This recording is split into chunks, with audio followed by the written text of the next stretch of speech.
بسم اللہ الرحمن الرحیم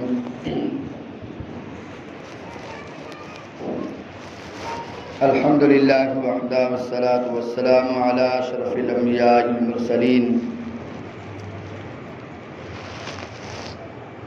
الحمد للہ الذی زین السماء بالکواکب وزین الملائکة بجبرائیل وزین الانبیاء محمد صلی اللہ علیہ وسلم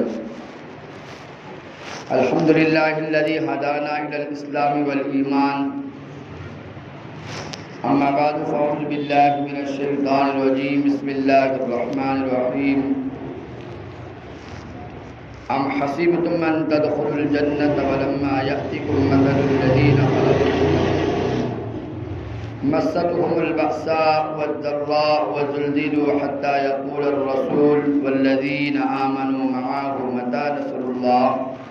ألا إن نصر الله قريب وقال النبي صلى الله عليه وسلم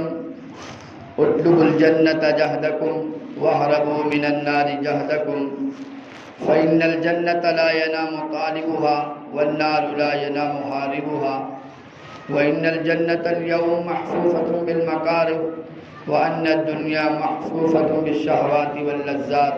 أو كما قال النبي صلی اللہ علیہ وسلم۔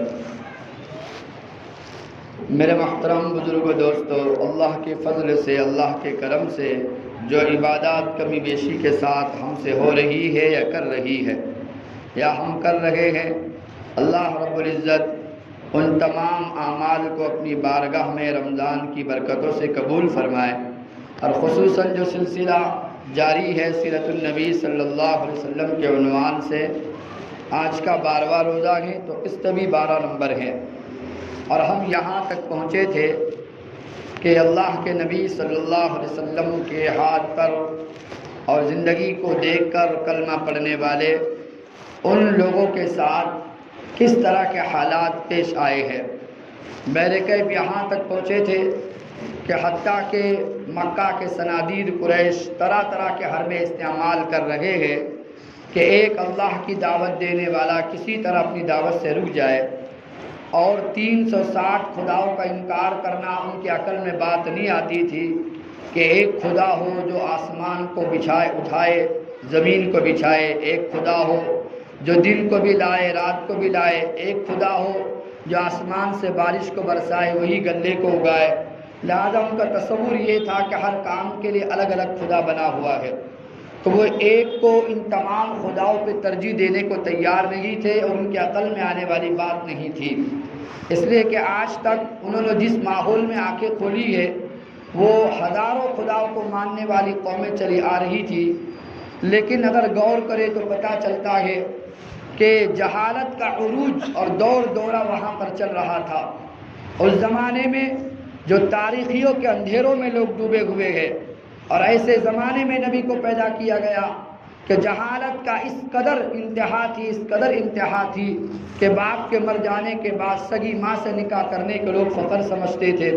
اور ایسی جہالت تھی اگر گندگی میں عورت آ جاتی تو اس کے چہرے پر کالی پوش دی جاتی، اس کو کمرے میں بند کر دیا جاتا،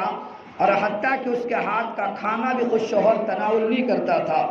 ایسی جہالت تھی کہ ایک جنگ ہوئی ہے اس بات پر کہ آپ کے کھیت کی چڑیا اڑی ہے اور میرے درخت پر آ کے بیٹھی ہے، یہ ظلم ہم پر کیوں ہوا؟ اور اس پر جو جنگ ہوئی ہے ہزاروں لوگ قتل کر دیے گئے۔ وہاں سے چڑیا اڑی اور ہمارے کھیت کے جھاڑ پر کیوں آ کر بیٹھی ہے؟ جو ظلم آپ کے کھیت سے آ کر چڑیا نے ہم پر کیا ہے وہ ہم سے برداشت نہیں ہوتا۔ حتیٰ کہ جنگ بعاث کا یہ عالم ہے، اور ایسی جہالت کی کھائیوں میں ڈوبے ہوئے ہیں کہ جنگ بعاث اس وجہ سے کہا جاتا ہے، ایک بعاث نامی قلعہ تھا، اس قلعے کے اندر سارے لوگ رہا کرتے تھے، دروازے کے سامنے ایک دربان کھڑا ہوا کرتا، اور کسی کو جانا ہوتا اجازت لے کر اندر داخل ہوتے، تو جو بھی کوئی سامان بیچنے والا کبھی آتا وہ قلعے کے باہر کھڑے ہو کے اعلان کرتا، جس کو خریدنا ہوتا دربان دروازہ کھولتا، لوگ باہر نکلتے چیزیں خرید کے واپس داخل ہو جاتے۔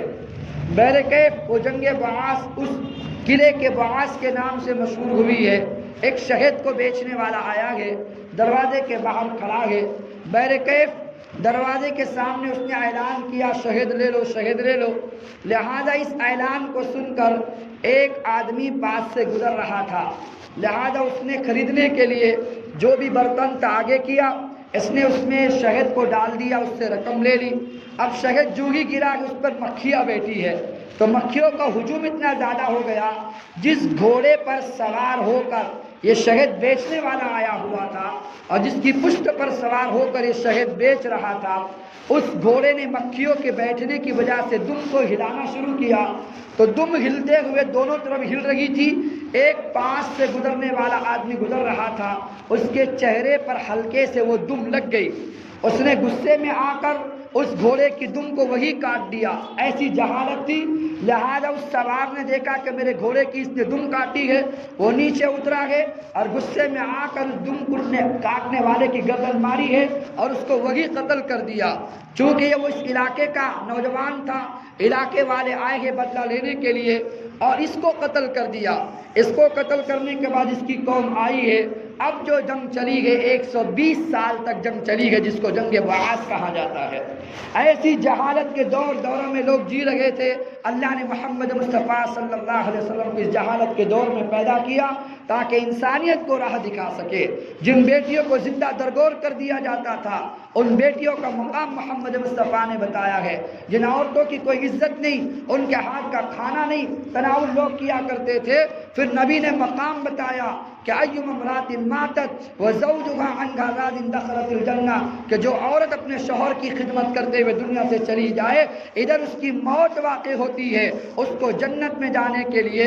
اگر شوہر اس سے راضی تھا، ایّم امرأۃ ماتت، جس عورت کا انتقال اس حال میں ہو کہ اس کا شوہر اس سے راضی تھا، ادھر یہ مرتی ہے اور شوہر کو خوش کر کے جانے والی خاتون، اللہ اس کو مرنے کے فوراً بعد جنت میں داخل فرما دیتے ہیں۔ اس کے قدموں کے نیچے جنت اللہ نے لائی ہے۔ اگر یہ ماں بن رہی ہے، اگر بیٹی بن کے عورت آتی ہے، اس کی تربیت اور پرورش پر اللہ کے نبی فرماتے میں ضامن ہوں، اس کو جنت کے بیچ میں گھر لے کے دینے کی ذمہ داری میری ہے۔ اللہ کے نبی نے وہ مقام ان عورتوں کا بتایا۔ تو میرے کہ بات دوسری طرف چلی جائے گی، آپ سے عرض کرنا ہے، ایسے جہالت کے دور میں جب کوئی اس قوم پر حکومت کرنے کو تیار نہیں تھا، اللہ نے محمد عربی صلی اللہ علیہ وسلم کو نبی بنا کر بھیجا ہے۔ اور آپ نے کل سنا، پہلے ایمان لانے والی خدیجہ ہے عورتوں میں، دوسرے نمبر پر ایمان لانے والے ابوبکر صدیق مردوں میں، تیسرے نمبر پر علی ہے بچوں میں، چوتھے نمبر پر زید بن حارثہ ہے غلاموں میں۔ پھر اس کے بعد ایمانی قافلے آگے بڑھتے ہیں، کبھی سعد بن وقاص ایمان لاتے ہیں، کبھی عبد الرحمن بن عوف ایمان لاتے ہیں، کبھی سعید بن زید ایمان لاتے ہیں، کبھی ارقم بن ارقم ایمان لاتے ہیں، کبھی نہدیہ کلمہ پڑھتی ہے، کبھی حمدہ بھی کلمہ پڑھتی ہے، کبھی بنو معمل کی خاتون جاریہ کلمہ پڑھتی ہے، کبھی عامر بن فہیرہ کلمہ پڑھتے ہیں، کبھی بلال حبشی کلمہ پڑھتے ہیں، کبھی صہیب رومی کلمہ پڑھتے ہیں، کبھی حمزہ رضی اللہ عنہ کلمہ پڑھتے ہیں، کبھی عمار نے کلمہ پڑھا، کبھی یاسر نے کلمہ پڑھا، کبھی سمیہ نے کلمے کو سینے سے لگایا ہے۔ تو کائنات کے سردار کے ہاتھ پر ان کے اخلاق کو دیکھ کر اور نبوت کا اعلان سن کر لوگ دور جوگ اور وہ لوگ ایمان میں داخل ہو رہے جو غربت کے اور مفلسی کے مارے ہیں۔ لہذا قوم پریشان ہو گئی اور کہہ رہی ہے کہ یہ کسی طرح سے اپنے دعوے سے باز آئے۔ اور یاد رکھنا، وہ عالم نہیں ہوتا، وہ عالم نہیں ہوتا اگر جو بات کر رہا ہو اور مجمع میں کوئی اس کی مخالفت نہ کر رہا ہو۔ ایک عالم کہنے لگے کہ اپنی مسجد میں 15 سال سے امامت کر رہا ہوں، میرے بیان پہ آج تک کسی نے اعتراض نہ کیا، تو مولانا مکی صاحب کہنے لگے یاد رکھنا، خدا کی قسم کھا کے کہتا ہوں کہ تو نے 15 سال میں کبھی حق کی بات نہ کی ہوگی، لوگوں کی طرفداری کرتے ہوئے بات کی ہوگی۔ نماز کے فضائل بتاؤ، کوئی آپ سے لڑنے نہیں آئے گا، زکوٰۃ کے فضائل بتاؤ، کوئی لڑنے نہیں آئے گا، آپ حج کے ارکان بتاؤ، کوئی لڑنے نہیں آئے گا، نماز کی فضیلت بتاؤ، کوئی لڑنے نہیں آئے گا، لیکن جہاں حرام حلال کی بتاؤ لوگ کھڑے ہوگے، کوئی سود پر بات کرو لوگ کھڑے ہوگے، چہرہ نبی کا بتاؤ لوگ کھڑے ہوگے، جب حق بات ہوگی تو تیرے سامنے لڑنے والے ضرور کھڑے ہوگے۔ یہاں حق کا کلمہ محمد مصطفیٰ نے کیا ہے، 40 سال قومیں رہ رہے ہیں اور 40 سال اس قوم اس نبی کو صادق بھی کہتی ہے اور اس نبی کو امین بھی کہتی ہے، لیکن جو بھی نبی نے کلمے کی دعوت دی ہے، سب سے پہلا پتھر مارنے والا خود کا چاچا ابی لہب تھا۔ حق کی بات ہوگی اور کوئی آپ کے مخالفت میں نہیں ہوگا، یہ کبھی ہوگی نہیں سکتا، کبھی ہو نہیں سکتا۔ علی رضی اللہ عنہ فرماتے ہیں جس آدمی کے دوست زیادہ ہو اور دشمن کم ہو، یاد رکھنا وہ مومن تو ہو سکتا ہے لیکن مسلمان نہیں ہو سکتا۔ اگر حق کی بات کرنے والا ہوگا تو وہ حق کی بات لوگوں کو لگے گی بری اور ضرور اس کے مخالفت میں کھڑے ہوگے۔ اس کے حق کی بات کو کر جانا، کلمۃ الحق عند سلطان جائر، نبی نے فرمایا افضل الجہاد، سب سے بڑا جہاد اگر کوئی ہے حق بات کو کسی ظالم کے سامنے کہنا اور حق کو بیان کرنا۔ 360 خدا کو ماننے والے گے اور ایک حق کی آواز لگ رہی کہ اللہ کے سوا کچھ نہیں ہوتا، ایک اللہ کو مان لو، یہ جہاں بھی تمہارا آخر کی زندگی بھی تمہاری ہوگی۔ تو بہرکیف اگر جو بات حق کرنے والا ہوگا اس کے مخالفین ضرور کھڑے ہوگے۔ اس کے لیے اللہ کے نبی صلی اللہ علیہ وسلم جب حق کی دعوت دی ہے، ہزاروں لوگ مخالف نبی صلی اللہ علیہ وسلم کھڑے ہیں، لیکن اللہ کا ضابطہ ہے کہ جب حق آتا ہے تو فَيَدْمَغُهُ فَإِذَا هُوَ زَاهِقٌ، اللہ اسی حق کو باطل کے چہرے پر، پیشانیوں پر، دماغ پہ مارتے ہیں اور اسی ذریعے سے حق کے ذریعے سے اللہ باطل کو توڑ کے دکھاتے ہیں۔ تو بہرکیف یہ قوم آئی ہے چل کر ابو طالب کے پاس کہ ہم پریشان ہو گئے تیرے بھتیجے سے، ہم نے سب کر کے دیکھا، اب ہم آخری پیغام لے کر آئے ہیں، اگر تیرے بھتیجے پر کوئی جن سوار ہو تو ہم میں ایسے موجود ہے جو اچھے اچھے جنوں کا علاج کرتے ہیں، آپ کے بھتیجے کو سامنے پیش کرے، ہم اس کا دماغ صاف کرتے ہیں نعوذ باللہ، اور ہم اس نبی صلی اللہ علیہ وسلم کو جس کا وہ دعویٰ کرتا ہے اور 360 خدا کا انکار کرتا ہے اور ایک اللہ کی عبادت کی دعوت دیتا ہے کہ یکفر آلہتنا ویکفر آباءنا، کہ جو ہمارے باباؤں کا اور ہمارے اباؤں کا اور ہمارے باپ داداؤں کا انکار کرتا ہے، ہمارے خداؤں کا انکار کرتے ہیں، ہم پیشکش کرتے ہیں اگر اس پہ کوئی جنات سوار ہے تو ہم جن نکالنے کا ضابطہ اور طریقہ جانتے ہیں۔ اگر اچھا جن سوار نہیں ہے، اگر اس کو دولت کا نشہ چڑھ گیا ہے کہ سردار بن جاوے، لہذا سردار ہم خود اپنے آپ کو پیش کرنے کو تیار ہے، سارے سنادید قریش، سارے مکہ کے لوگ آئے ہوئے ہیں، ہم اپنی سرداری اس کو دیتے ہیں جس کو لوگ صادق اور امین کہتے ہو، ہم تمہاری ذات کو جانتے ہیں، لہذا اپنی سرداری تمہارے ذمہ ہم دینے کو تیار ہے۔ اچھا کوئی لڑکی کا خیال ذہن میں ہوگا کہ مکہ کی حسین لڑکی سے یا دنیا کے حسیناؤں سے آپ کا نکاح ہو سکے تو ہم اپنی شہزادیاں تمہاری خدمت میں پیش کرنے کو تیار ہے۔ کائنات کے سردار خاموش ہے، گویا خاموشی یہ زبان اور آواز دے رہے ہو، ارے او جنات کے دعوے کرنے والوں کہ مجھ کو تم کہہ رہے ہو کہ جنات کوئی سوار ہے، جس دن میں پیدا ہوا ہوں جنات کو خود اللہ نے زمین کے اوپر آسمان پہ جانا بند کر دیا، جنات تو پاگل پھر رہے ہیں اور محمد مصطفیٰ کے آنے کی وجہ سے، اس کے برکتوں کی ظہور کی وجہ سے، بلکہ محمد مصطفیٰ کے ساتھ جو جنات تھا وہ بھی محمد کے ہاتھ سے کلمہ پڑھ کے اسلام میں داخل ہو چکا تھا۔ کیا تم میرا جن نکالنے کی بات کرتے ہو؟ اس لیے عبداللہ بن عمر فرماتے ہیں کہ میرے ابا اور صدیق اکبر اور جبل قبیس پہ کھڑے ہوئے تھے، جبل ابی قبیس پہ کھڑے گئے، دائیں طرف ابوبکر ہے، بائیں طرف عمر بن خطاب ہے، اچانک ایک بوڑھا آدمی لاٹھی ٹیکتے ٹیکتے وہ پہاڑی کی بلندی پہ چڑھ رہا ہے، اللہ کے نبی صلی اللہ علیہ وسلم اس کو دیکھ رہے ہیں، لگتا ہے اس کی عمر 100 نہیں ہزاروں سال کی اس کی عمر ہے، اس حیت میں وہ بوڑھا آدمی لڑکھڑاتے ہوئے چل رہا ہے، اور جبل ابی قبیس پر دائیں طرف صدیق تھے، بائیں طرف عمر فاروق تھے۔ جب وہ قریب آئے تو اللہ کے نبی نے پوچھا آپ کون ہو؟ انہوں نے کہا کہ میرا نام تو چھوڑو لیکن پہلے میری عمر پوچھو کیا ہے۔ اللہ کے نبی نے پوچھا آپ کی عمر کیا ہے؟ کہا کہ میری عمر اتنی ہے جتنی اس کائنات کی عمر ہے، جتنی اس دنیا کی عمر ہے اتنی میری عمر ہے۔ نبی نے کہا وہ کیسے؟ کہا کہ جب آدم کو جنت میں ڈالا گیا بہکانے والوں میں بھی شامل تھا، جب نوح کو کشتی میں بٹھایا گیا ساتھ دینے والے نکالنے والوں میں بھی شامل تھا، لیکن جب نوح علیہ السلام ابراہیم کو آگ میں ڈالا گیا بہکانے والوں میں بھی شامل تھا، لیکن جب موسیٰ کے زبان سے میں نے محمد مصطفیٰ کے تذکرے سنے ہیں تو میں انتظار میں آپ کے لگ گیا۔ عیسیٰ کا زمانہ میں نے پایا ہے، عیسیٰ نے مجھے کہا تھا من بعد اسمہ احمد، میرے بعد ایک نبی آئے گا جس کا نام احمد ہوگا، میں عیسیٰ کے دور سے آپ کے انتظار میں ہوں اور میں آپ کے ہاتھ پہ کلمہ پڑھنے کے لیے آیا ہوا ہوں۔ میرا نام ہے حام بن ہیم بن قیس بن لامک اور بن ابلیس، میرا نام یہ ہے بن حام بن قیس بن لامک اور بن ابلیس، میں ابلیس کا پر پوتا شیطان ہوں اور میں آپ کے ہاتھ پہ کلمہ پڑھنے کے لیے یہاں پر حاضر ہوا ہوں۔ تو نبی کے ہاتھ پر کون کلمہ نہ پڑے؟ اللہ کے نبی صلی اللہ علیہ وسلم بیٹھے ہوئے کہ مسجد نبی کے اندر ایک شیطان دیوار کو ٹیک لگا کے کھڑا تھا۔ نبی نے فرمایا ایمان لانے کے لیے آئے ہو تو علامہ دمری رحمۃ اللہ علیہ حیات الحیوان میں لکھتے ہیں، اس نے کہا میں ایمان تو قبول نہیں کرنا چاہتا، لیکن اللہ نے بھیجا ہے آپ سوال کرو، ہم اپنا کام تمہیں بتائیں گے۔ لہذا اس شیطان نے کہا فلاں شیطان کا نام یہ ہے، اس کا کام یہ ہے، فلاں شیطان کا نام یہ ہے، اس کا کام یہ ہے۔ پھر اس نے کہا کہ ایک شیطان ہے جس کا نام ولحان ہے، اس ولحان نامی شیطان کا کام یہ ہوتا ہے کہ جب کوئی آدمی غسل خانے میں جاتا ہے تو وہ اس کو پیشاب کا تقاضا پیدا کرتا ہے، لہذا اگر کوئی آدمی حمام میں پیشاب کر دیتا ہے، حمام میں پیشاب کرنے کے بعد اس کے ذہن میں برے برے وساوس آتے ہیں، ساری نماز پڑھنے کی وہ کوشش کرتا ہے لیکن ایک رکعت میں بھی اللہ کا خیال نظر نہیں آتا، ایک رکعت میں بھی اللہ یاد نہیں آتا۔ نبی نے حدیث بیان کی لا یبولن احدکم فی مستحمہ فانہ عامۃ الوساوس منہ، یاد رکھنا تم میں سے کوئی بھی غسل کے وقت حمام میں پیشاب نہ کرے، اس لیے کہ عام طور سے بھولنے کی بیماری اور گندے گندے وساوس اسی پیشاب کرنے کی وجہ سے پیدا ہوتے ہیں۔ کتنے مریض ایسے ہو گئے جو کہتے عالم صاحب کئی ملتے گئے روزانہ، عالم صاحب شروع رکعت سے آخر نماز تک ایک مرتبہ بھی اللہ کا خیال نہیں آتا، بس اس آیت کو چھوڑ دو۔ حتیٰ کہ میں نے 2 مریض ایسے دیکھے ہیں جو اپنے آپ کو خود خوشی کرنے پہ تیار ہے، لہذا تفتیش کرنے کے بعد میں نے کہا یاد رکھنا جو تم برے برے وساوس میں گھرے ہوئے ہو اس کی واحد وجہ یہ ہے کہ تم حمام میں پیشاب کرتے ہو۔ اس نے سمجھا عالم صاحب کوئی بہت بڑے تانترک ہے، میرے پیشاب کرنے کی جگہ کو آپ نے کیسے پہچانا؟ میں نے کہا کوئی پہچانا نہیں، نبی کا سچا فرمان ہے اگر کوئی آدمی حمام میں پیشاب کرے گا گندے گندے وساوس اس کو آئے گے اور پوری نماز میں اس کا خیال نہیں رہے گا، تم یہ کرنا چھوڑ دو تمہاری بیماری دور ہوگی۔ 2 ہفتے کے بعد وہ مریض سیدھا ہو گیا اور اس نے خیال ذہن سے نکال دیا۔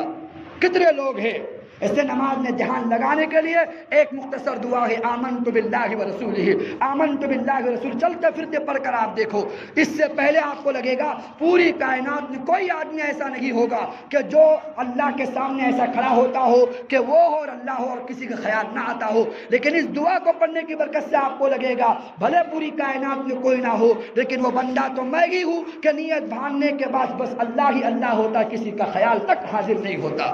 100 مرتبہ صبح پڑھے، شام میں 100 مرتبہ پڑھے، چند ہفتوں میں آپ کو اس کے اثرات ظاہر ہو گئے۔ تو میں نے کہا بات میں سے دوسری طرف نکل جائے گی، اللہ کے نبی صلی اللہ علیہ وسلم نے فرمایا کہ حمام میں کوئی پیشاب نہ کرے، اور اٹیچ سنڈاس باتھ روم ہوتا ہے لیکن تب بھی ہم لوگ کیا کرتے ہیں، وہی غسل کرتے وقت پیشاب آتی ہے اس کو پیشاب کر کے وہی پانی ڈال کے پاک کرنے کی کوشش کرتے ہیں، لیکن تب بھی وساوس میرے آپ کے ذہن سے ختم نہیں ہوتے۔ تو نیت کرے انشاءاللہ اگر کوئی اس کا مریض ہو تو اس کو چھوڑ دے، بھلے اٹیچ باتھ روم کیوں نہ ہو، آپ وہاں جا کے استنجا کرے، اس کے بعد اپنا غسل کرے۔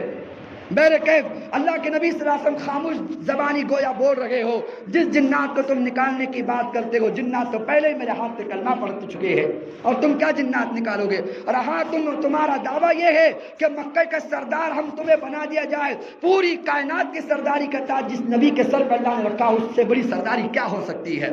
اور ہاں تمہارا خیال ہے کہ مکہ کی سب سے حسین لڑکی سے نکاح ہونا چاہیے، تو خدیجۃ الکبریٰ رضی اللہ عنہ مکہ کی سب سے حسین اور مالدار لڑکی سے اللہ نے میرا نکاح پہلے ہی کرا دیا ہے۔ تو اس نبی کے سامنے کیا پیشکش ہو؟ بار بار جب نضر بن حارث نے کہا، ابھی جہل نے کہا، ابو جہل اس کا لقب ہے، اس کی کنیت ابو الحکم ہے، لقب اس کا ابھی جہل ہے، اصل نام اس کا عمرو بن حشام ہے، لہذا اس کی جہالت کی وجہ سے اس کا نام ابو جہل پڑا۔ اور بہرکیف وہ ابو جہل نے کہا کہ تم کچھ جواب تو دو۔ اللہ کے نبی نے سر اٹھا کر وہ جملہ کہا جو تاریخ میں لکھا جاتا ہے، لو وضعنی الشمس فی یمینی والقمر فی یساری، خدا کی قسم اگر چاند کو لاؤ سیدھے ہاتھ میں رکھو یا سورج کو لا کے سیدھے ہاتھ میں رکھو اور چاند کو الٹے ہاتھ میں لا کر رکھو، لیکن جس منصبی کے لیے اللہ نے مجھے کھڑا کیا ہے ایک لمحے کے لیے دعوت کا کام میں ہرگز چھوڑ نہیں سکتا۔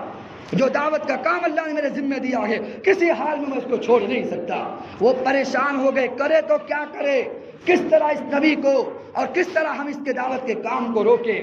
حتیٰ کہ کیا کیا گیا، ایک چھوٹے سے بچے کا انتخاب کیا گیا جو مکہ میں سب سے زیادہ حسین تھا،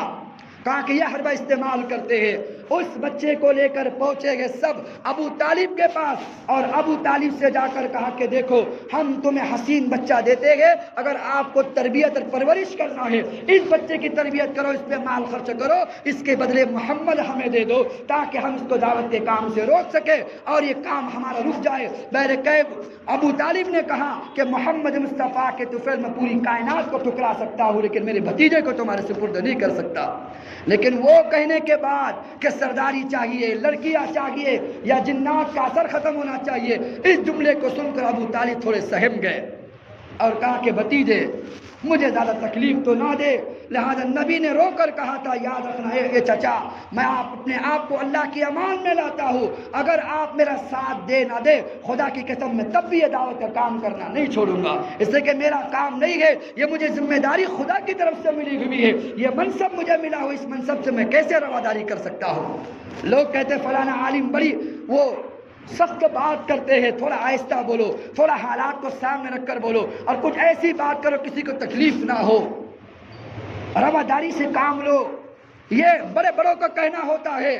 اور بڑے بڑوں کی زبان پہ جملہ ہوتا ہے. آپ کا کوئی واچ مین ہو، آپ کی کروڑوں کی دولت ہو، آپ کے گھر کے سامنے ایک واچ مین کھڑا ہوا ہو جو رات بھر نگرانی کر رہا ہو، آپ نے کہا ہو کہ 6 بجے سے رات صبح 6 بجے تک خدمت کرو، ہم تمہیں اتنے ڈالر اور اتنے پیسے ہم تم کو اپنی جو مزدوری ہے اس میں ہم تمہیں دیں گے اور ہم تم کو پیمنٹ عطا کریں گے. اگر وہ ساری رات خدمت کر رہا ہو، آپ کا واچ مین آپ کی خدمت کر رہا ہو اور آپ محلوں میں سوئے پڑے ہو، کوئی چور آئے رات میں چل کر اور کہا کہ بھائی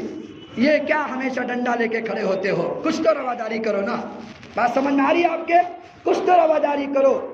چلو ٹھیک ہے ہم تمہارے سیٹ کی بڑی کار نہیں چراتے، جو چلی جائے گی تو نظر آئے گا کہ کہاں گئی. چلو ٹھیک ہے کوئی ہیرے جواہرات نہیں چراتے، جو تجوری خالی نظر آئے گی. ہم چھوٹی چھوٹی چیزیں تیرے سیٹ کی چراتے ہیں، اتنی تو اجازت ہم کو دے دو نا، اتنی رواداری ہم سے کر لو، اتنی محبت کرو. یہ کیا ہمیشہ ڈنڈا لے کے کھڑے ہوتے ہو؟ دل پہ ہاتھ رکھ کے بولو وہ اجازت دے گا، پیمنٹ آپ کی کھاتا ہو. ایک وہ واچ مین جو رات میں آپ کی چوکے داری کر رہا ہو، وہ چوکے دار بھی رواداری کو تیار نہیں ہوتا، اور آپ دین کے ٹھیکے دار بنے ہوئے ہو. اور خدا کی قسم عالم کو کہتے ہیں کہ آپ تھوڑی نرم بات کرے، رواداری سے بات کرے، اور شادی میں اس طرح بات نہ کرے. ٹیبل پہ کھانا ہو رہا ہے کوئی بات نہیں، آج کا ماحول ہے، آپ بھی سب کے ساتھ کھانا کھاؤ اور کھڑے ہو کر کھانا کھاؤ. لعنت ہو ایسے کھانے پر. جس نبی نے ساری زندگی کھڑے ہو کے پیشاب نہ کیا، وہ کھڑے ہو کے کھانا کہاں سے سکھا سکتا ہے؟ زندگی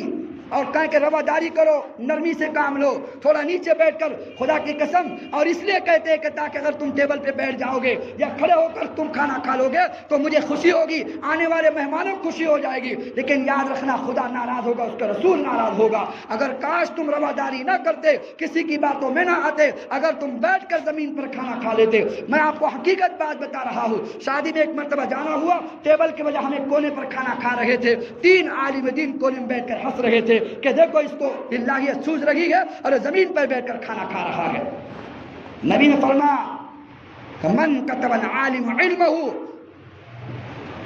اب البدعہ، وہ عالم جو اپنے علم کو چھپا رہا ہو یا بدعت جو ظاہر ہو رہی ہے، اب الفتنہ اس کو نہ روک رہا ہو، لعن اللہ والملائکۃ والناس اجمعین، ایسے عالم پر جو اپنے علم کو ظاہر نہ کرے، اس عالم پر اللہ کی بھی لعنت ہوتی ہے، فرشتوں کی بھی لعنت ہوتی ہے. لہذا وقتی طور سے کہ نرم پڑ جانا. نبی آپ نرم پڑ جائیے، دعوت کیا آپ دے رہے ہیں؟ ارے بات سمجھ میں آ رہی نہیں آ رہی آپ کے؟ کچھ آپ یہ چھوڑو، کیا اللہ کی رٹ آپ میں لگائی ہے؟ طرفداری کرو، جو آپ کو چاہیے ہم ٹیبل کے نیچے سے دیتے ہیں، یہی بات ہے نا. ہماری بات مان لو، جو آپ کو چاہیے ہم سپرد کرتے، لیکن یہ جو تم دعوت دیتے ہو یہ ہمارے سمجھ میں نہیں آتی. ارے یہ تو دور کی بات رہی، اللہ کے نبی صلی اللہ علیہ وسلم کے زمانے میں ایک فاطمہ نامی خاتون نے چوری کی ہے اور عرب کے سردار کی بیٹی ہے. لہذا سردار نے دیکھا میری بیٹی کے ہاتھ کاٹے جائیں گے، لوگ تانا دیں گے کہ سردار کی بیٹی ہو کر چوری کی ہے، اگر ہاتھ میری بیٹی کا کر گیا شریعت کے مطابق تو میں کسی کو منہ دکھانے کے لائق نہیں ہوگا. زید بن حارثہ کو نشانہ بنایا گیا کہ آپ نبی کے منہ بولے بیٹے متبنہ ہو، آپ جا کے شاید نبی سے بات کرے، آپ کو جو دولت چاہیے ہم دولت دیتے گے، لیکن یہ جو حکم اللہ کی شریعت اور اللہ کے حدود ہے یہ قائم نہ کرے، میری بیٹی کا ہاتھ نہ کٹے، اور آپ کو جو دولت چاہیے ہم دیتے ہیں. بات سمجھ میں آ رہی ہے آپ کے؟ زید بن حارثہ ہفتے کا ہفتے پہنچے، ورنہ کسی کی ہمت نہیں ہوئی. زید بن حارثہ نے جب نبی سے کہا، نبی نے غصے کے عالم میں کہا لو سرقت فاطمہ بنت محمد صلی اللہ علیہ وسلم لقطعتها، یہ تو اس سردار کی بیٹی فاطمہ ہے، اگر مجھ محمد کی بیٹی فاطمہ چوری کرتی میں تب بھی شریعت کے مطابق ہاتھ کو کاٹ کے رکھ دیتا. میں تھوڑی طرفداری کر سکتا، رواداری کر سکتا ہوں. تو بہر کیف رواداری کرنا وہ عالم ہو ہی نہیں سکتا جو چاپلوسی کے اندر کسی کی بات کرتا ہو یا ذمہ داروں کو سامنے رکھ کر بات کرتا ہو، نہیں، بلکہ اللہ کے احکام کو پیش کرنا، اللہ کے احکام کو امت کے سامنے پیش کرنا، جہاں آپ کے حق نبی کے کتنے دشمن ہیں، جب حق کی آواز لگی ہے چند لوگ ساتھ دینے والے، ہزاروں نبی کو پتھر مارنے والے ہیں۔ یہ ہوگا ضرور نبی کے ساتھ، اور جیسے ہوا ہے ویسے ان علماء کے ساتھ بھی ہوگا۔ اس کے لیے ہم یہ کوشش کریں کہ اللہ تعالیٰ نے جو شریعت نبی صلی اللہ علیہ وسلم کی دی ہوئی ہے کہ اپنی بات میں کسی کو اگر بات حق ہو تو بالکل اس کے سامنے ظاہر کرنا کہ ایسا تو ایسا کیوں ہو رہا ہے، ایسا تو ایسا کیوں ہو رہا ہے، حق بات کو کرنا۔ عمر بن خطاب منبر پہ کھڑے ہیں اور صحابہ سے کہا اگر میں اللہ کے احکام کے مطابق کوئی پیغام تم کو دوں تو کیا تم میری بات کو مانو گے؟ ایک بدو بالکل منبر کی پہلی سیڑھی کے پاس بیٹھا ہوا تھا، اس نے تلوار کھینچ کے باہر نکالی اور اس نے اعلان کر کے کہا اے عمر یاد رکھنا تو امیر المؤمنین ضرور ہے، لیکن اگر تم نے اللہ کے احکام کے خلاف کوئی حکم نافذ کیا تو تم منبر سے نیچے بعد میں اترے گا، پہلے تیری گردن میں زمین پہ پھینکوں گا، تیری پہلے گردن میں زمین پہ اتاروں گا اگر اللہ کے حکم کے خلاف تم نے کوئی فیصلہ کیا۔ تو اللہ کے نبی کیسے کر سکتے ہیں؟ جو حکم، جو ذمہ داری نبی کو ملی ہوئی ہے وہ احکام کو آگے پیچھے نبی کیسے کر سکتے ہیں؟ لہذا ان لوگوں نے دیکھا کہ نبی نہیں ماننے والے، تیسرا حربہ استعمال کیا ہے کہ جو نبی کی ذات پہ کلمہ پڑھ رہے ہیں چلو ان کو ستانا شروع کرو، ان کو مارنا شروع کرو اور تقسیم کرو ان لوگوں کو۔ لہذا ابو جہل کھڑے ہو کے کہنے لگا عمار کو میں لیتا ہوں، یاسر ہے، سمیہ ہو، زنیرہ ہے، ان کو تکلیف دینا میرا کام۔ عمر بن خطاب جو ایمان نہیں لائے تھے وہ کھڑے ہو کے کہتے ہیں بنو معمل کی جو جاریہ ہے جس نے کلمہ پڑھی ہے اس کو تکلیف دینا میرا کام۔ امیہ کھڑے ہو کے کہتا ہے وہ میرا جو غلام ہے بلال حبشی جس نے کلمہ پڑھا ہے اس کو تکلیف دینا میرا کام۔ اب ذمہ داریاں تقسیم ہو رہی، خباب کی کسی نے ذمہ داری لے لی، اب تکالیف کی ذمہ داریاں تقسیم ہو رہی کہ ان پہ مظالم ڈھاؤ تاکہ یہ ڈر کے مارے کلمہ چھوڑ دے۔ یہی تو ہو رہا ہے نا آج کے دور میں۔ کیا غلطی ہے؟ باتوں میں باتیں ملائے تو کوئی کچھ نہیں کہتا، لیکن جب حق کی بات ہو، حق کی بات ہو، الکفر ملت الواحد، پوری دنیا کا باطل ایک پلیٹ فارم پر ہے اور مسلمان ایک طرف کھڑا ہوا ہے۔ لیکن میں کہتا ہوں جب پوری دنیا کے 36 کوٹی خدا کو ماننے والے ایک ہو چکے ہیں، ایک مسلمان وہ کیوں اہل حدیث ہے، کیوں وہ شیعہ ہے، کیوں سنی ہے، کیوں بریلوی ہے، کیوں یہ تبلیغ ہے، اس معاملے میں کیوں پڑا ہوا ہے؟ 36 کوٹی خدا کو ماننے والے ایک ہو سکتے ہیں تو ایک اللہ کو ماننے والے، ایک رسول کو ماننے والے، ایک نبی کو ماننے والے ایک نہیں ہو سکتے؟ اپنے مسائل گھروں پہ رکھو، لیکن مسلمان تو مسلمان ہے، کوئی بات نہیں۔ وہاں پر وہ مارا گیا اور مرنے والے سارے شیعہ ہیں، وہاں پر قتل کیے گئے اور قتل ہونے والے سارے اہل حدیث ہیں، تو ہم کو کیا لینا دینا؟ یہی بات ہے نا، یہ انسانیت جس کو کہتے ہیں۔ دل سینے بڑے تو رکھو، اپنے جس مسلک کو فالو کرتے اس کو فالو کرنا، لیکن ایک مسلمان اللہ کے لیے کلمے کے لیے ایک ہو سکتے کہ نہیں ہو سکتے ہیں؟ جب ہمارا کلمہ یہ ہے تو ہم کیوں ایک نہیں ہو سکتے؟ چھوٹے موٹے مسائل آپ دیکھو گے تو 12 مسائل مجھے نظر آتے ہیں، رفع یدین کرنا کہ نہیں کرنا، آمین زور سے بولنا کہ نہیں بولنا، جنازے کی نماز کے بعد وہ دعا کرنا کہ نہیں کرنا، ایسے مختلف مسائل میں چند مسائل نظر آتے ہیں اور ساری دنیا میں بکھیرا پھیلا ہوا ہے مسلمانوں کا اور تماشا غیر دیکھ رہا ہے۔ تو بہرکیف آپ سے عرض کرنا چاہ رہا ہوں، انہوں نے ظلم ستم کے پہاڑ توڑنے کے لیے تقسیم کر دیا۔ جب نمبر آتا ہے امیہ بن خلف کا، اس ظالم نے مصیبت کے وہ پہاڑ توڑے ہیں، بلال حبشی جیسا خادم ہے محمد مصطفیٰ صلی اللہ علیہ وسلم کا، بلال حبشی کو اتنا مارتا، عرب کی تپتی ہوئی زمین، ملا علی قاری رحمۃ اللہ علیہ مسئلہ نکاح ہے، الحر حر مکہ، کہ مکہ کی گرمی ایسی گرمی ہے کہ اللہ کے نبی سے فرمایا ہے اگر کوئی سواری چل رہی ہو، سواری سے کوئی پسینہ ٹپک رہا ہو، وہ پسینہ اگر بدن پہ لگ جائے تو کپڑا پاک ہوگا کہ ناپاک ہوگا؟ جو گدھا ہوتا ہے جس کی سواری کرتے ہیں، اگر اس کے اوپر کوئی سوار ہو، اس کے جسم سے پسینہ نکل رہا ہو، پسینہ بدن پہ کپڑے پہ لگ جائے تو کپڑا اور جسم پاک ہوگا کہ ناپاک ہوگا؟ ملا علی قاری رحمۃ اللہ علیہ فرماتے ہیں کہ کائنات کا سردار نے بھی گدھے کی سواری اور کی ہے، نبی بھی اس پر بیٹھے ہیں، جب گدھے کی سواری کی ہے مکہ جیسی زمین کے اوپر اور وجود نبوت کا بوجھ جس گدھے کے اوپر ہو تو سوچو پسینہ نہیں نکل سکتا؟ جب نبی کے جسم پہ لگنے والے پسینے سے محمد مصطفیٰ جب نماز پڑھا سکتے تھے تو مکہ کی گرمی سے نکلنے والے پسینہ پاک ہے، اس کو ناپاک نہیں کہا جائے گا۔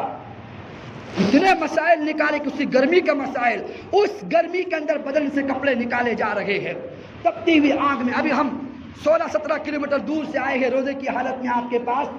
شاہجہاں پور کا علاقہ، وہاں سے چل کر آ رہے ہیں، پورا کان یہ سب گرم ہو رہا ہے گرمی کی وجہ سے۔ سوچو جس کو گرمی پر بدن پہ کپڑے نکال کے لٹایا جا رہا ہو اور اس کو کوڑے مارے جا رہے ہو، اور کھجور کے ٹنکے جو ہوتے ہیں باریک باریک اس کو نکال کر جسم پہ دھسوئے جاتے تھے، اور ان کے جسم پہ اٹھا کے بڑی بھاری پتھر جو دھوپ میں گرم ہو چکا ہے اس پتھر کو سینے پر رکھ دیا جاتا اور قدم کو پکڑ کے اس ریت پر کھینچا جاتا، اور بلال کہتے احد احد اللہ ایک ہے، اللہ ایک ہے، اللہ ایک ہے۔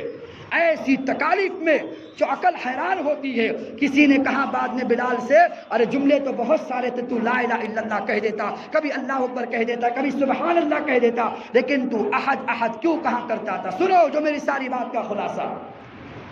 تو احد احد کیوں کہا کرتا؟ تو بلال حبشی نے کہا کہ نبی نے کہا ہے جہاں تم نے کلمہ پڑھا ہے، کلمے کے ساتھ ساتھ کفر سے بیداری کرنا بھی مسلمان کا کام ہے۔ کلمہ پڑھ لیا لیکن کفر والے عمل سے تم راضی کبھی ہو تو تمہارا ایمان مکمل نہیں ہوگا۔ جس بات سے کافر ناراض ہوتے تھے تو وہی جملہ میں اس کافر کے سامنے احد احد کہتا تھا کہ جس باطل کے لیے تم مجھے مار رہے ہو اسی رب کا نام میں بار بار لوں گا، چاہے تم مجھے ختم کر دو۔ فَإِن يَقْتُلُونِي يَقْتُلُونِي فَلَمْ أَكُنْ بِأُشْرِكَ بِالرَّحْمَنِ من خیفۃ القلب۔ بلال کے ٹکڑے ٹکڑے کر دو یا بوٹیاں نوچ لو، جسم سے تم جان تو نکال سکتے ہو لیکن محمد کا کلمہ نہیں نکال سکتے۔ ایسے حالات کی چکی میں بلال کو پیسا گیا، حتیٰ کہ امیہ مار مار کے تھک جاتا، چل کے آیا گیا بلال کی والدہ کے پاس، کہا کہ دیکھ اگر تیرے بیٹے نے نہ مارا تو میں قتل کر دوں گا، بس مجھ سے بہت ہو گیا، میں اس کو ختم کر دوں گا۔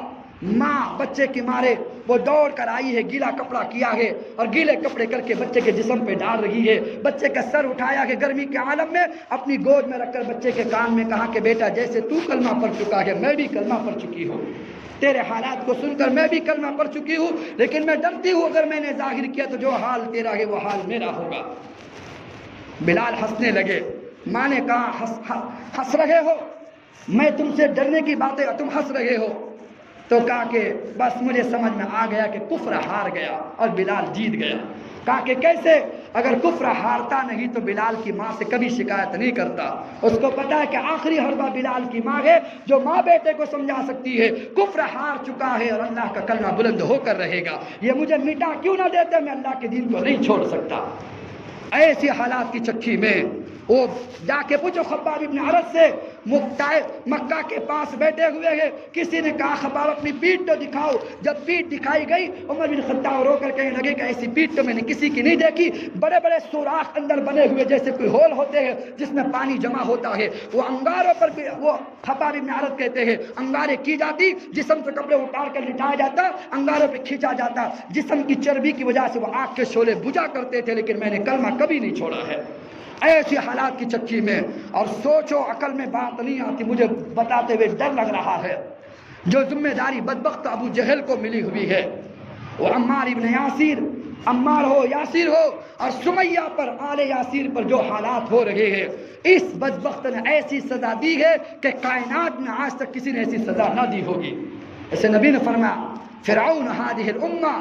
اور ایک حدیث میں نبی نے فرمایا فرعون اشد من فرعون موسیٰ، میری امت کا فرعون ابو جہل ایسا فرعون ہے، وہ موسیٰ کا فرعون جب ڈوبنے لگا تو کہنے لگا آمنت بموسیٰ وہارون، ایک گوتا پانی کا فرعون نے کہا اور کھایا ہے جو انا ربکم الاعلی کہتا تھا کہ میں سب سے بڑا نعوذ باللہ خدا ہوں، لہذا اپنے آپ کو خدا کہلانے والا ایک گوتا پانی کا کھا کر بلبلہ کھا کر اس نے کہا کہ میں کلمہ پڑھنے کو تیار ہوں، لیکن یہ ایسا فرعون گزرا ہوا ہے ابو جہل کہ بدر کی وادی میں پڑا ہوا ہے اور قتل ہو چکا ہے، روح برباد ہو چکی ہے، گلے کی رگ کٹ چکی ہے، عبداللہ بن مسعود گزر رہے ہیں تو کہا کہ اب کیسا پڑا ہوا ہے زمین کے اوپر، تو انہوں نے کیا کیا مرنے سے پہلے اس بدبخت نے عبداللہ بن مسعود سے فرمایا یا راعی الغنم، او بکری کے چرانے والے، تم نے کوئی بہت بڑا کمال نہیں کیا، جیسے اور مرتے ہیں تو میں بھی تو مر رہا ہوں۔ دیکھ رہے جملے اس کے، عبداللہ مسعود غصے میں آگے بڑھے، اپنا یہ گھٹنا اس کے سینے پر رکھا اور تلوار سے کہا کہ چھوڑو بھائی چھوڑو، محلن یہ چھوڑ، یہ تیری تلوار کام نہیں کرے گی، سردار کی گردن ہے، یہ میری تلوار پڑی ہے، میری تلوار سے میری گردن کاٹنا، بات تو تب بنے کہ گردن کٹی ہو سردار کی تو سردار کی تلوار سے کٹنی چاہیے، اور یاد رکھنا یہاں سے نہ کاٹنا، ذرا نیچے سے کاٹنا، مرنے کے بعد جب سر رکھے جائے تو مرنے کے بعد بھی میرا سر سب سے بڑا نظر آ رہا ہو، مرتے وقت بھی اللہ یاد نہیں آ رہا۔ اس بدبخت نے ایسی سزا دی ہے، روح کانپ جاتی ہے۔ سمیہ ضعیف خاتون ہے، ضعیف خاتون ہے، آج تک یہ واقعہ بیان نہیں کیا ہے، لیکن میں پھر آپ سے کہہ رہا ہوں، اللہ کے لیے ایسی سزا اس نے دی ہے کہ 2 اونٹ کے اوپر 2 شہ سواروں کو بدبخت نے کھڑا کیا ہے، اور بی بی سمیہ ضعیف خاتون ہے، دونوں پیر میں رسی اس نے باندھی ہے بدبخت نے، اور دونوں کو مخالف سمت میں چلایا ہے اور بیچ میں سے برچہ مار کے ان کو شہید کروا دیا ہے، 2 حصوں میں تقسیم کر دیا۔ روح کا تھوڑا سوچے آپ، ایک بری خاتون کلمے سے ہٹ نہیں سکتی،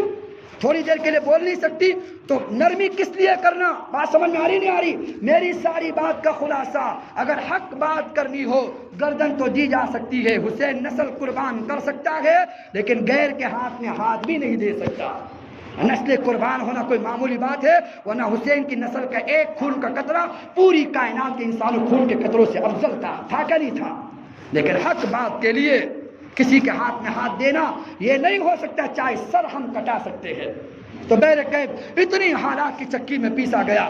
اور ایسے حالات میں رکھا گیا، لہذا آپ کے سامنے مختصر کہ حق بات اگر ہو، اللہ کے کلمے کی دعوت ہو، کوئی بھی کیوں نہ ہو، متاثر ہم ان سے نہیں ہو سکتے، اور اللہ کے گھر میں بیٹھا ہوا ہوں اور روزے کی حالت میں ہے، حق بات دیکھو کیسے اثر کرتی ہے۔ میں کوئی اپنی طرفداری کے لیے بات نہیں کر رہا، 2010 کے اندر ہمارا وقت لگ رہا تھا، بنگلور سے واپس آ رہے تھے، اللہ نے ذہن میں بات ڈالی تو آپ کے سامنے رکھ رہے ہیں۔ جماعت ہماری ٹرین میں سفر کر رہی تھی، چلہ مکمل ہوگا، واپس ہم 2010 میں جب سال لگ رہا تھا، واپس آتے آتے تعلیم چل رہی تھی ٹرین کے اندر، ہمارے جو امیر تھے وہ دنیا کے امیر تھے، وہ تعلیم کر رہے تھے، تعلیم کرتے کرتے مجھ سے کہا کہ مذاکرہ آپ کرو، میں ایسے ہی ساتھیوں سے مذاکرہ کرنے لگا، اللہ کی توحید بیان کر رہا تھا۔ تھوڑی دیر کے بعد جو ڈبے کے پیچھے سیٹ ہوتی ہے، ایک خاتون اٹھ کر آتی ہے، کہا کہ یہ جو بچہ بات کر رہا ہے یہ بچہ ہم سے بات کر سکتا ہے؟ ہمارے امیر صاحب نے کہا بات تو کر سکتا ہے، لیکن ایک شرط ہے، آپ کو پردہ کرنا پڑے گا۔ کہا کہ پردہ کیا ہوتا ہے؟ کہا کہ چادر بیچ میں لگاؤ، اس کے بعد ہی آپ سے بات کرے گا۔ 12 عورتیں سب طرف سے نکل کے وہ ڈبے میں کوچ میں بیٹھ جاتی ہے، اور میں نے صرف 10 منٹ بات کی ہے، اللہ کو گواہ بنا کے کہتا ہوں، تھوڑی توحید کی 10 منٹ کی بات پر 12 میں سے 8 عورتیں وہی کلمہ پڑھ کے اسلام میں داخل ہو گئی۔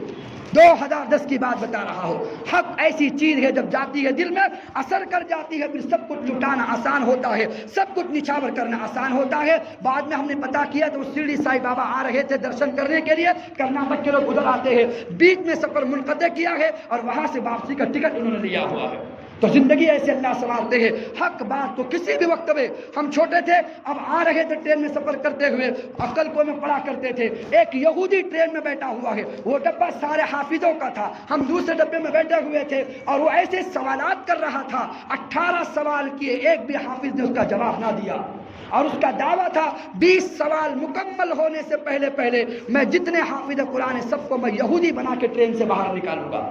لہذا ہم ایسے کی گشت کرتے کرتے جا رہے تھے، ایک ساتھی نے آواز دیا، مجھے قریب بلایا، ہم بیٹھے ہوئے ایسے ہیں، اللہ نے تھوڑی بہت بات کرنے کا موقع دیا تھا، میں بیٹھ کر اس نے سوال کیے، پہلے 19 سوال کے اس کے جواب دیے، اس کے بعد کے 2 سوال بچے تھے، 2 سوال کے جواب جب مکمل ہو گئے، 20 سوال کے مکمل جواب دینے کے بعد وہ کھڑا ہو کے ساری مستورات بھی تماشا دیکھ رہی ہے، ڈبے کے لوگ بھی تماشا دیکھ رہے تھے، اس نے پیشانی پر بوسہ دے کر کہا، میں تمہارے خدا کی قسم کھا کے کہتا ہوں اگر تو ڈبے میں نہ آتا یہ سفر ختم ہونے سے پہلے میں سارے ڈبے کو یہودی بنا کے اتار دیتا، لیکن تو نے جواب دیا ہے تو یہ میرے جھانسے میں آنے سے بچ چکے ہیں۔ تو توحید تو بچا کر دیکھو، یہ توحید ایسی شے ہے، حق ایسی شے ہے کہ بڑے بڑے باطل کے سینے کو ٹھنڈا کر کے رکھ دیتی ہے۔ ان کو علم نہیں، اللہ رسول کا پتہ نہیں ہے، اس لیے مجھے آپ کو اپنا دشمن سمجھ رہے ہیں۔ جب ان کو پتہ چلے گا کہ میرا آپ کا رونا ان کے لیے ہے، اور مکہ مدینہ جا کر کئی اس میں ایسے ہو کہ مسئلے پوچھتے کہ عالم صاحب میں حج کرنے کے لیے گیا ہوا ہوں، حج سے میں پانی لا رہا ہوں، کیا میں ہندو بھائی کو پلا سکتا ہوں کہ نہیں پلا سکتا ہوں؟ پوچھتے کہ نہیں پوچھتے مسئلہ؟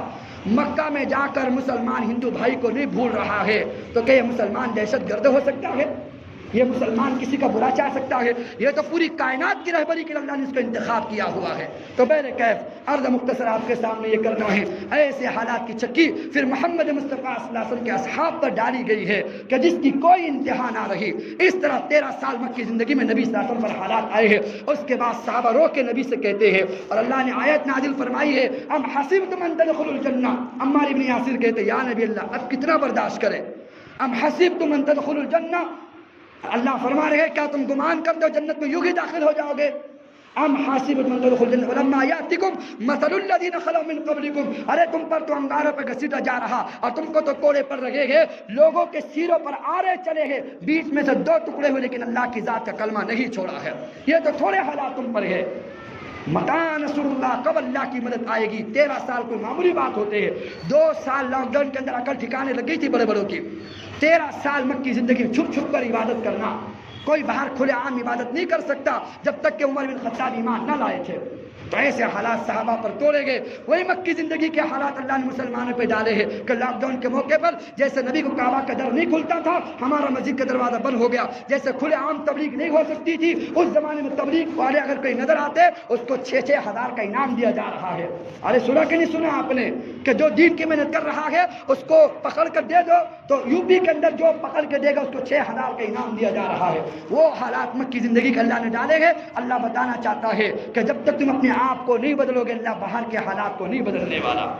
جب تک اپنے ظاہر کو جیسے بدلتے ہو جب تک باطن نہیں بدلو گے اللہ باہر کے حالات نہیں بدلیں گے۔ بہت ہو گیا سر پہ پگڑی، بہت ہو گیا جسم پہ جبہ کپا، بہت ہو گیا جیب میں مسواک، بہت ہو گیا ہاتھ میں تسبیح۔ یہ تو ضروری ہے لیکن یاد رکھنا اس کو دیکھنے والے ہزار ہو۔ جیسے تم نے ظاہر کو بدلا ہے جب تک فردن